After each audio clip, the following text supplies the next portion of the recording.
디모데후서 3장 16절 17절에 모든 성경은 하나님의 감동으로 된 것으로 교훈과 책망과 바르게 함과 의로 교육하기에 유익하니 이는 하나님의 사람으로 온전케 하며 모든 선한 일을 행하기에 온전케 하려 함이니라 라고 말씀합니다.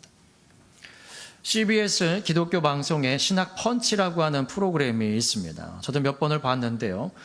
그 프로그램 가운데 저명한 신학 교수들을 불러놓고 토론을 하는 프로그램들입니다. 그래서 성경에 대한 것도 질문을 하고 또 대답을 듣기도 하고 그러한 프로그램인데요.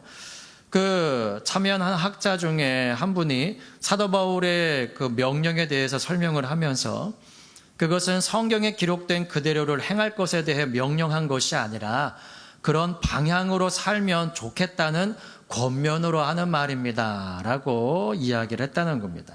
다시 말하면 항상 기뻐하라, 쉬지 말고 기도하라, 범사에 감사하라, 그것은 그냥 그대로 살아가라는 말이 아니라 그런 방향으로 살아가면 좋습니다 라고 하는 권면이라는 거예요.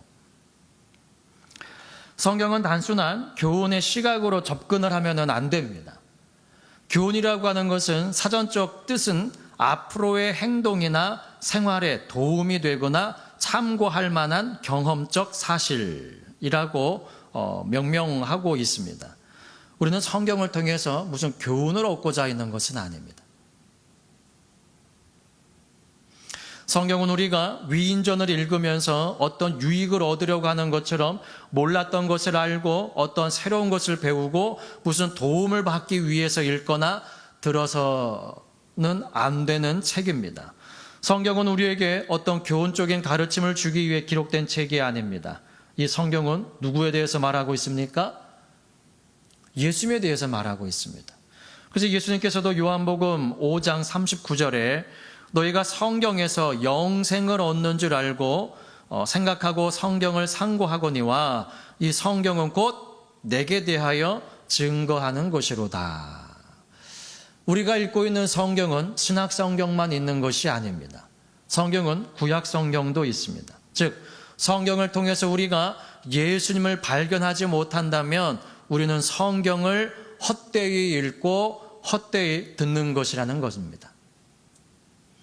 예수님이 직접 활동하셨던 것을 기록한 이 신약성경, 특히 사복음서뿐만이 아니라 예수님께서 죽으시고 부활하시고 승천하신 이후에 이 땅 가운데 계시지 않는 그 순간에 기록되어져 있는 책과 더불어 예수님 오시기 이전 구약성경 전체까지도 다 누구에 대한 기록? 예수 그리스도에 대한 기록이라는 겁니다. 그래서 좋은 설교는 어떤 설교라고 말을 하냐면은 어떻게 시작이 되었든지 마무리는 예수 그리스도로 마무리되어지는 것이 좋은 설교라고 이야기를 합니다. 하나님은 인간을 만들어 놓으신 이후에 그들이 범죄하여 타락한 그 순간부터 깨어진 하나님의 형상을 회복하고 죄로 인해 잃어버렸던 에덴 동산을 사랑하는 당신의 자녀들에게 주시기 위해서 여전히 지금까지도 일하고 계십니다. 창세기 1장에서 천지를 창조하시는 것으로부터 시작하신 하나님의 그 놀라운 역사는 성경의 마지막 책인 요한계시록 21장에서는 창세기 1장에서 만드셨던 처음 하늘과 처음 땅, 처음 바다가 사라지고 새 하늘과 새 땅을 보이시면서 계시록 22장에서는 성령과 신부가 말씀하시기를 오라 하시는도다 라고 하면서 그곳으로 우리를 초대하는 것으로 성경이 끝나고 있습니다. 천지를 만드신 그 하나님이 그것을 완전한 새로운 것으로 만드시는 것으로 성경이 이어지고 있다는 것입니다. 하나님은 창세기 1장에서 시작하여 계시록 22장까지 성령과 신부의 초청에 응답하여 그 나라를 향해 나아가는 자들이 영원한 나라에 들어가기까지 예수 그리스도를 통하여 묵은 것, 옛 것을 버리고 새로운 것으로 바꾸시는 일을 지금도 계속 해나가고 계십니다. 그래서 고린도후서 5장 17절에서 사도 바울은 누구든지 그리스도 예수 안에 있으면 새로운 피조물이라 이전 것은 지나갔으니 보라 새 것이 되었도다. 아멘. 누구 안에 있으면요? 예수 안에, 그리스도 안에 있으면. 계시록 21장 5절에서도 보좌에 앉으신 이가 가라사대 보라 내가 만물을 새롭게 하노라 라고 하십니다. 그 패션 오브 크라이스트라고 하는 그 예수님 순환에 대한 영화를 처음 보았을 때에 예수님께서 십자가를 지시고 골고다 언덕으로 올라가시는데 넘어지시죠. 근데 그 마지막 넘어지시는 장면에서 예수님의 어머니 마리아가 예수님께로 달려갑니다. 왜? 아들이 넘어지니까. 근데 그 예수님께서 십자가 다시 지고 일어나시면서 하시는 말씀이 뭐냐면 내가 만물을 새롭게 합니다 라고 하면서 십자가를 들고 또 걸어가십니다. 물론 이 내가 만물을 새롭게 하노라 라고 하는 이 말씀이 그 십자가를 지고 올라가실 때 하신 말씀은 아니지만 그 멜 깁슨이라고 하는 그 영화 감독이 굉장히 참 그 적절하게 또 굉장히 사람들에게 마음에 감동함을 줄 수 있도록 그 대본을 짠 것은 아닌가라는 생각. 그리고 그 음악까지도 굉장히 이 힘이 있으면서도 조용하면서도 힘이 있으면서도 좀 힘차게 나아가는 그런 배경음악이 쫙 깔립니다. 처음 봤을 때 그 감동이 지금도 여전히 남아 있습니다. 내가 만물을 새롭게 합니다. 주님 안에서 우리 또한 모든 것들이 새로워지는 은혜를 받게 될 수 있기를 예수 그리스도의 이름으로 축복합니다. 그러므로 우리는 성경을 통해서 늘 예수 그리스도를 발견해야 하며 또 성경을 통해서 우리는 늘 언제나 새로워져야만 합니다. 성경은 우리가 교훈을 얻기 위한 책이 아니라 배워서 삶으로 적용하는 것이 되어져야만 합니다. 그래서 성경은 늘 우리에게 실천을 요구합니다. 실천이 없는 가르침과 교훈은 아무런 의미가 없는 것입니다. 그러나 가르침을 받고 가르침을 받은 대로 실천을 해 나간다면 그것은 우리의 삶과 우리의 영혼의 유익이 되어질 것입니다.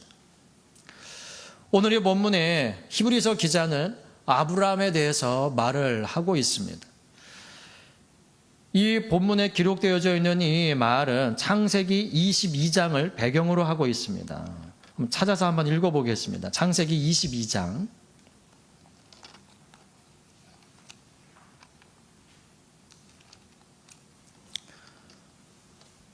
신앙생활 하신 지 다 오래되셨기 때문에 어떤 본문인지 다 알고 계시기는 하지만 다시 한번 찾아서 함께 봉독하면서 은혜 안으로 들어갈 수 있기를 바랍니다.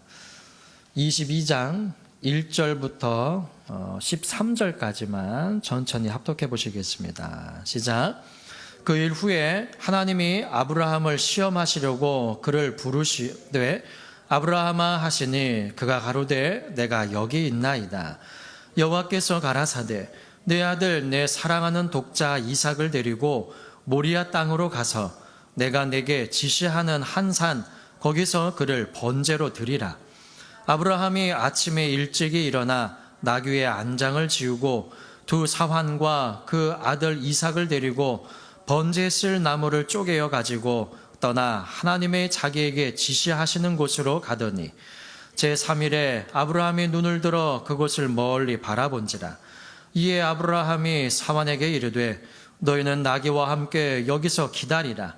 내가 아이와 함께 저기 가서 경배하고 너희에게로 돌아오리라 하고 아브라함이 이에 번제나무를 취하여 그 아들 이삭에게 지우고 자기는 불과 칼을 손에 들고 두 사람이 동행하더니 이삭이 그 아비 아브라함에게 말하여 가로되 내 아버지여 하니 그가 가로되 내 아들아 내가 여기 있노라.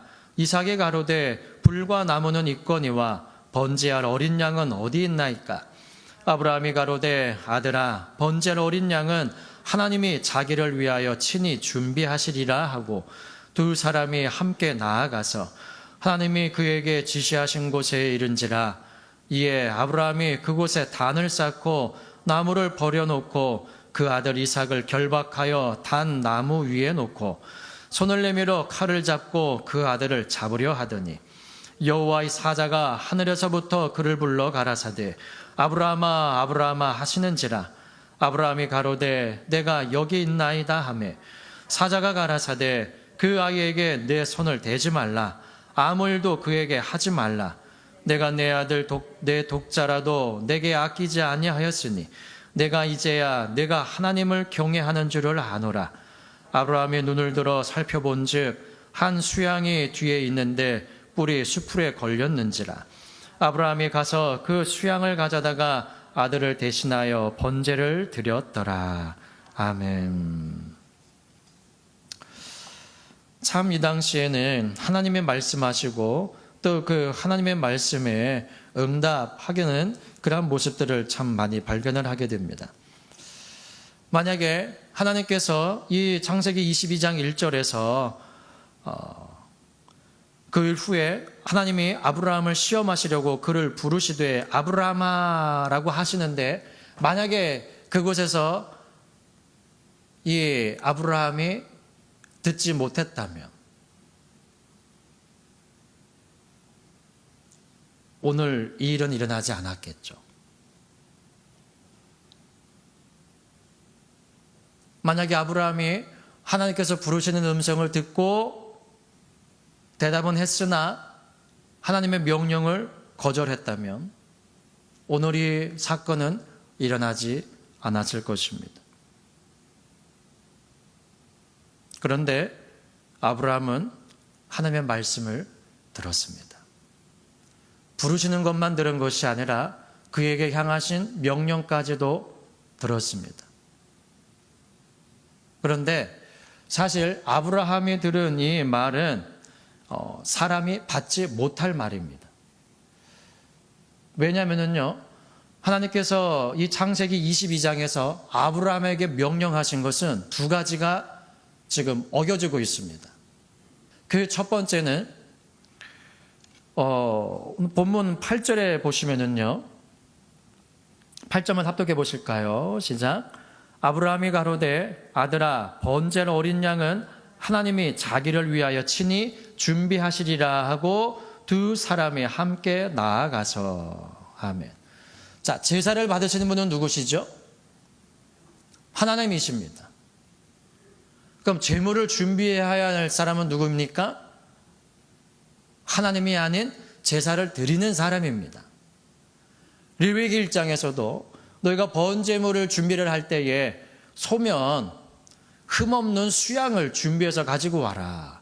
그리고 어떻게 잡아야 할지 그 머리에 안수하고 그걸 잡아가지고 각을 떠서 번제되는 데 올려놓고 다 태워드리는 제사가 번제입니다.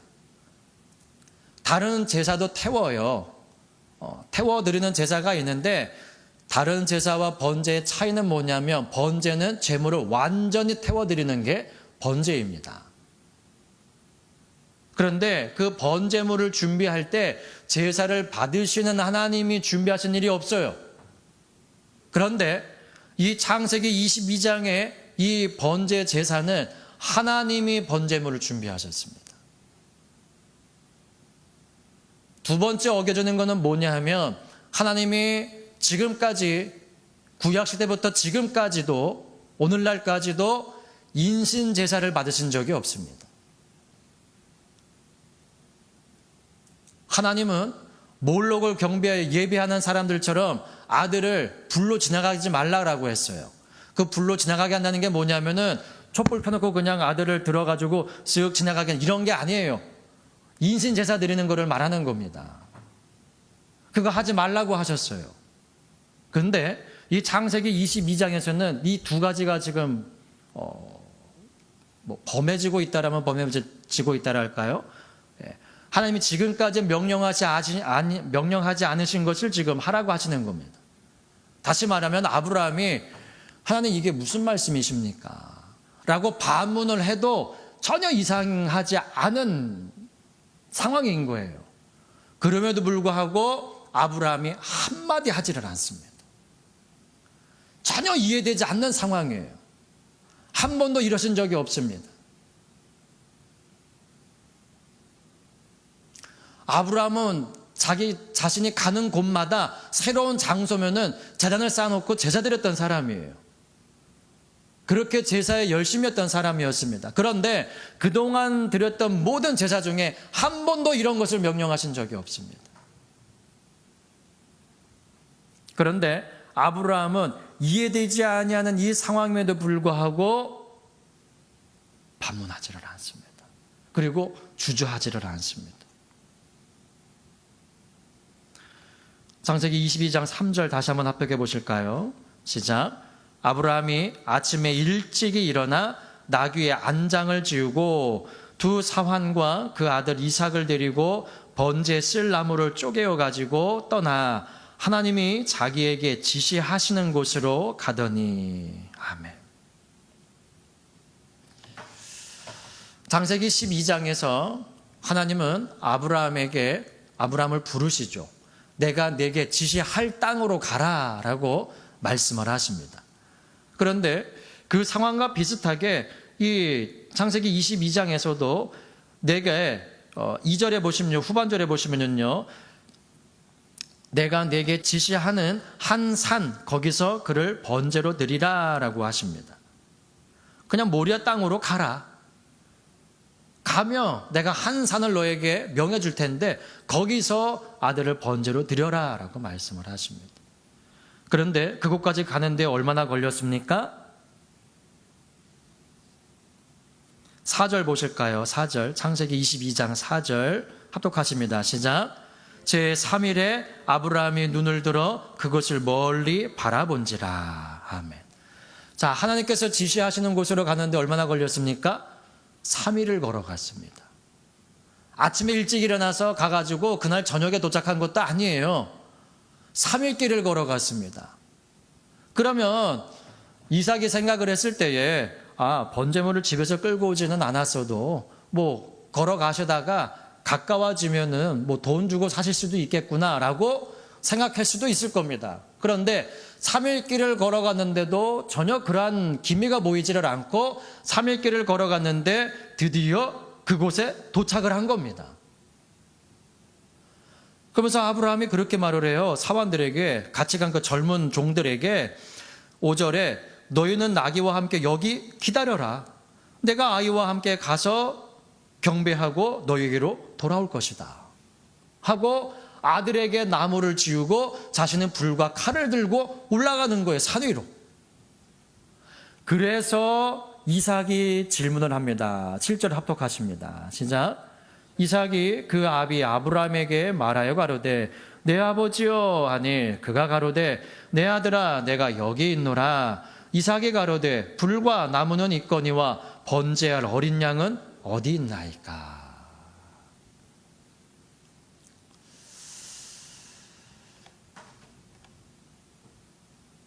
이삭도 아브라함이 그동안 번제 드리며 제사 드리는 것을 열심히 봐왔을 겁니다. 번제를 드리러 갔으니 번제물이 당연히 있어야 될 것은 이삭도 하는 일이에요. 그런데 없습니다. 산 위로 올라가고 있어요. 없어요. 그 질문을 합니다. 그때 아브라함이 하는 말이 하나님이 당신을 위해서 준비하실 것이다 라고 말을 하고 더 이상 대화가 없습니다. 산 위로 올라가서 돌을 쌓아요. 제단을 쌓는 거기 때문에 여러분들 작은 돌 쌓는 것 아닙니다. 큰 돌을 가지고 쌓아 올리는 거예요. 그 쌓아 올리는 동안에 대화가 없습니다. 조용해요. 그리고 그 위에 아들이 지고 나무를 버려놓고 아들을 밧줄로 묶으려고 합니다.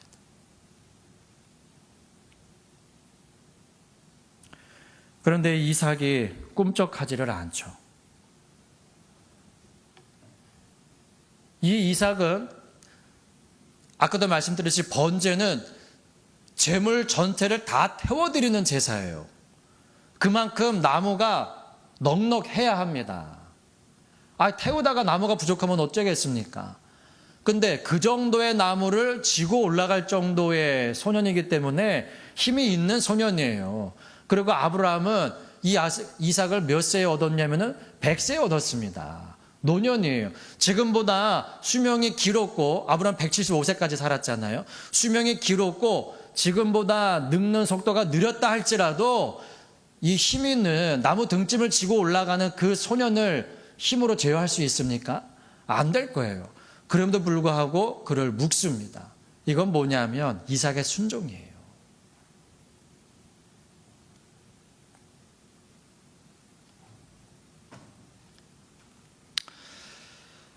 어떻게 지금까지 한 번도 경험해보지 못했고 한 번도 들어본 적 없는 이 일이 어떻게 아브라함에게 가능할 수 있었을까? 내 생각과 내 계획과는 다르지만 약속을 이루는 하나님을 경험했기 때문입니다. 그래서 오늘 본문 히브리서 11장 19절에서는 이렇게 말을 합니다. 합독해 보실까요? 히브리서 11장 19절 시작. 저가 하나님이 능히 죽은 자 가운데서 다시 살리실 줄로 생각한지라 비유컨대 죽은 자 가운데서 도로 받은 것이니라. 아멘. 이 이삭은요, 창세기 12장에서 하나님께서 아브라함을 부르실 때 너를 큰 민족으로 이루어 주시겠다라고 부르셨습니다. 그런데 하나님이 안 주시는 거예요. 그래서 15장에서 하나님이 아브라함에게 나타나셨는데 뭐라고 아브라함이 하냐면요, 주 여호와여 무엇을 내게 주시려나니까 나는 무자하오니 나의 상속자는 이 다메섹 엘리에셀이니이다 그럽니다. 그러니까 하나님께서 아니다, 내 몸을 통하여 날 자가 내 씨다. 그러니까 16장에서 사라가 자기의 경수가 끊겨서 이제는 임신을 할 수가 없게 되어진 거예요. 그래서 자기 몸종을 아브라함에게 줍니다. 왜? 아브라함의 씨를 통해서 난다고 했잖아요. 그러니까 아브라함을 통해서만 나면 되는 거예요. 그래서 자기 몸종 하가를 아브라함에게 줍니다. 그래서 낳은 아들이 이스마엘이에요. 그때가 86세였습니다. 75세 때 부름받은 아브라함이. 그런데 또 하나님께서 뭐라고 그러시냐면은 내 아내 사라를 통해서 낳을 자라야 된다는 거예요.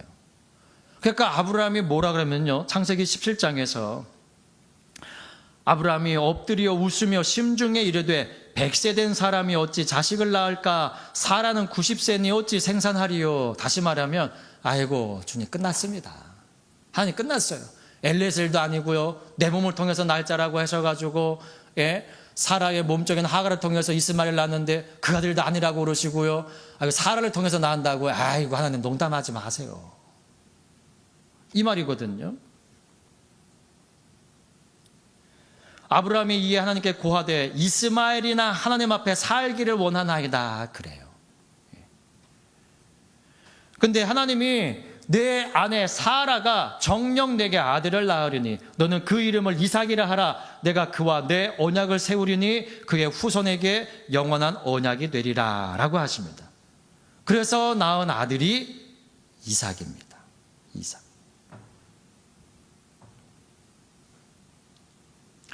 사도 바울은 로마서에서 이 사건을 두고 이렇게 말합니다. 로마서 4장 18절 이후에 아브라함이 바랄 수 없는 중에 바라고 믿었으니 이는 내 후손이 이 같으리라 하신 말씀대로 많은 민족의 조상이 되게 하려 하심을 인함이라. 그가 100세나 되어 자기 몸에 죽은 것 같음과 사라의 태에 죽은 것 같음을 알고도 믿음이 약하여지지 아니하고 믿음이 없어 하나님의 약속을 의심치 않고 믿음에 견고하여져서 하나님께 영광을 돌리며 약속하신 그것을 또한 능히 이루실 줄을 확신하였으니 그러므로 이것을 저에게 의로 여기셨느니라 라고 말합니다.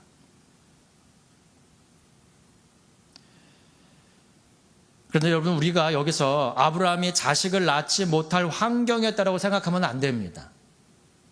왜냐하면 사라가 죽은 이후에 창세기 25장에 보면은 그두라라고 하는 그 후처를 취합니다.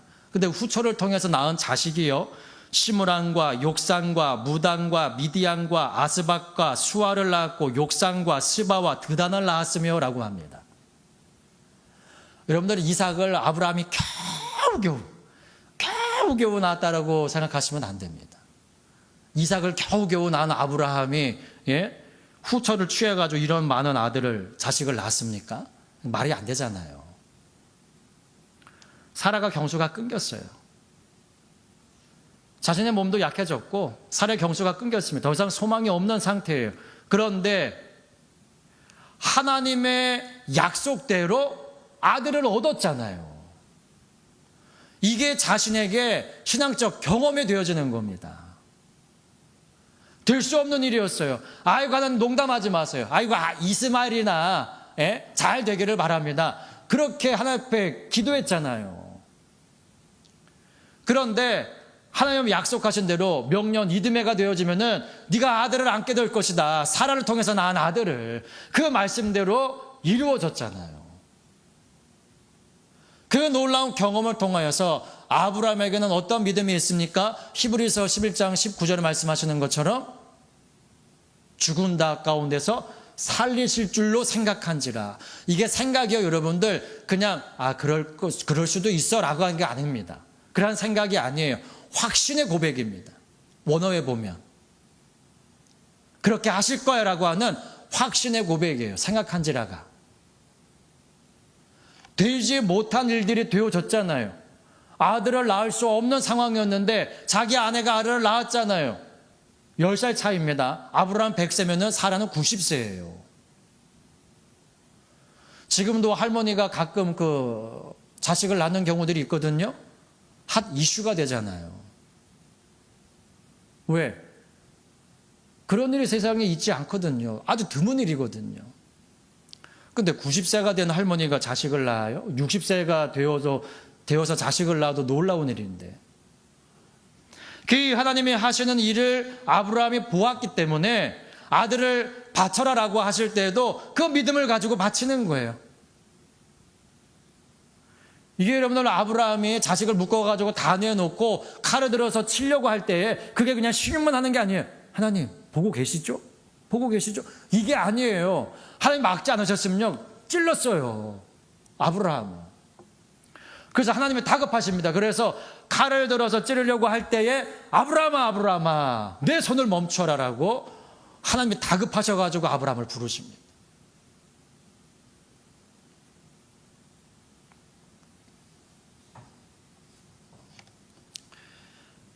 아브라함에게는 소망이 있었습니다. 어떠한 소망이요? 하나님께서 창세기 12장에서 그를 부르시면서 너를 큰 민족을 이루게 해주시겠다. 그리고 첫째로 낳은 자식이 이삭이잖아요. 그럼 이삭이 죽으면 끝나는 거예요. 새로운 시작이 이루어져야 되는 거예요. 그런데 되지 못할 일을 하나님께서 이루시는 모습을 보면서 자기 아들을 바쳐요. 뭘로요? 믿음의 순종으로. 그 믿음의 순종을 통하여서 자기 자신에게는 소망이 끊어지지 아니하는 겁니다. 창세기 12장에서 아브라함을 부르실 때도 그에게 소망이 있었어요. 하나님의 약속을 통하여서. 창세기 22장에서 하나님께서 독자 이삭을 번제로 바치라라고 했을 때도 그 안에는 소망이 끊어지지 않았습니다. 무엇을 통하여? 순종을 통하여서요.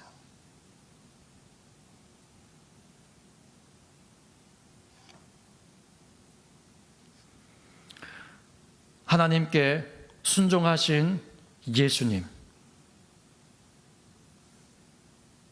그리고 대제사장들과 장로들의 말에 순종했던 이스라엘 백성들, 그리고 사탄의 계략에 순종했던 대제사장들과 장로들, 그리고 서기관과 바리새인들, 그리고 가룟 유다. 또한 아무것도 모르면서 명령에 따라 예수님을 십자가에 못 박았던 로마 군병들까지도. 이스라엘 백성들은 이 대제사장들이 하는 말을 듣고 십자가에 못 박으라고 외칩니다. 마태복음 27장 20절에 대제사장들과 장로들이 무리를 권하여 바라바를 달라 하게 하고 예수를 멸하자 하게 하였더니, 그래. 명절이 되어지면 죄수 하나를 놓아주는데 바라바를 놓아줄까 예수를 놓아줄까 그럽니다. 그랬더니 백성들이 바라바를 놓아주세요. 이게 누가 그들에게 넣어준 생각입니까? 대제사장들이 백성들에게 바라바를 놓아주고 예수를 멸하자, 예수를 죽여버리자.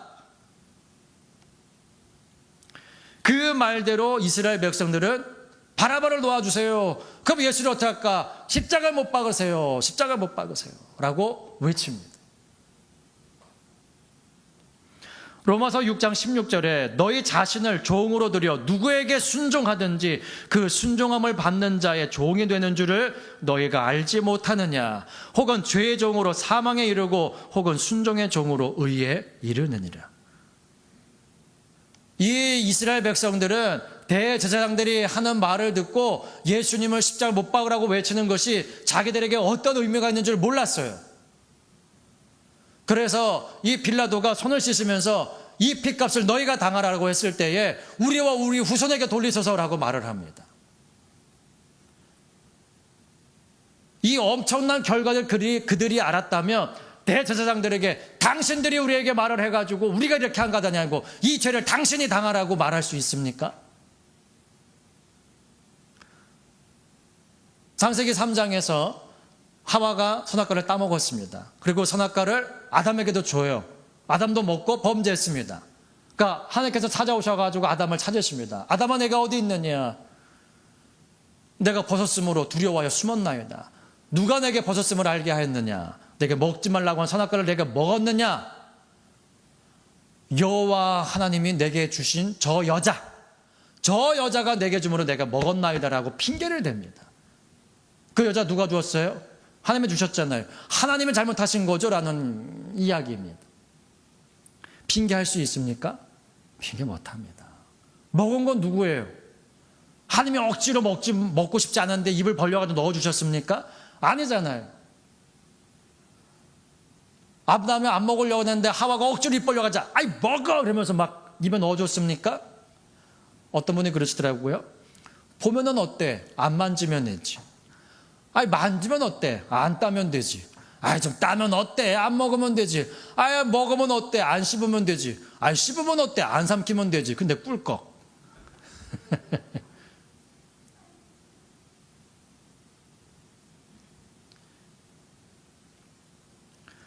하와가 주매 그도 먹은지라 자의적으로 아담이 먹은 거예요. 선악과를. 누구를 핑계합니까?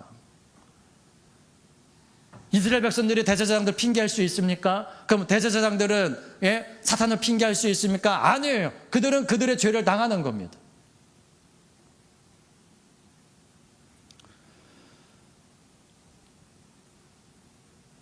예수 그리스도의 그 순종으로 우리는 살 소망을 얻게 되어진 것입니다. 예수 그리스도의 끝까지 가는 순종하심으로 말미암아 우리가 살게 되어진 것입니다. 누구에게 순종하든지 그 순종함을 받는 자의 종이 되는 줄을 너희가 알지 못하느냐. 사랑하는 여러분, 창세기 22장 5절에 보면은요, 아브라함이 사환들에게 이르되 너희는 나귀와 함께 여기서 기다리라. 내가 아이와 함께 저기 가서 경배하고 너희에게로 돌아오리라 라고 말합니다.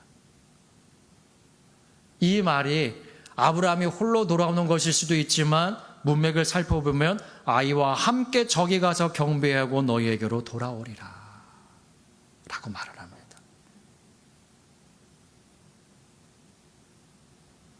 사랑하는 여러분, 7월은 순종의 달입니다. 무엇에 순종하든지 그 순종함을 받는 자의 종이 되는 줄을 알지 못하느냐라고 사도 바울은 우리에게 권면해주고 있습니다. 여러분, 누구에게 순종하시겠습니까? 사탄에게 순종하시겠습니까? 아니면 아내에게 순종하시겠습니까?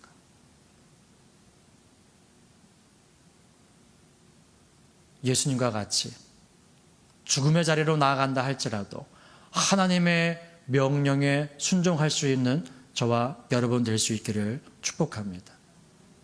코로나 4단계입니다. 4단계가 이루어진 건 한 번도 없었습니다. 서울과 수도권 전체가 4단계가 되어집니다. 내일부터. 오늘 12시부터겠죠. 자정부터. 여러분, 누구의 말에 순종하시겠습니까? 죄에 순종하게 되면은 사망에 이르게 되는 것은 뻔한 일이고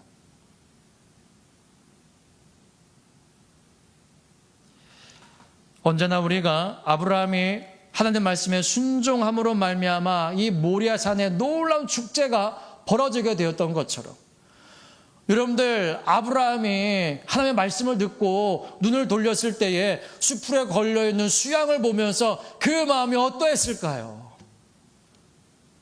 저는요, 주저앉았을 것 같아요. 너무 하나님의 섭리하심이 놀라워서. 그리고 아들을 그 제단에서 내려가지고 끌어안고 한참을 울었을 것 같아요. 아버지 이삭아라고 하면서.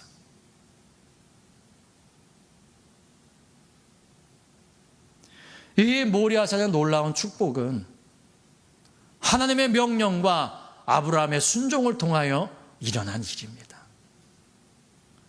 오늘 우리 교회에 또 여러분들 가정과 여러분들 삶 가운데 이러한 복이 끊이지 않냐고 넘쳐날 수 있기를 예수님의 이름으로 축복합니다. 이해되지는 않는다 할지라도 하나님께서 명령하시면 무슨 뜻이 있으시겠지, 무슨 계획이 있으시겠지, 나한테 하나밖에 없는 이것인데 주님께서 달라 하시네, 무슨 계획이 있으시겠지. 이걸 하나님께 드리면 더 나은 것으로 내게 주시겠지라고 하는 마음. 주님 이거 하나밖에 없는 건데 이건 내게 달라고 하십니까? 이러한 반문이 아니라 이해되지 아니할지라도 주 앞에 순종하여 드림으로 말미암아 순종으로부터 오는 소망을 얻게 되어주는 저 여러분 될 수 있기를 예수님의 이름으로 축복합니다.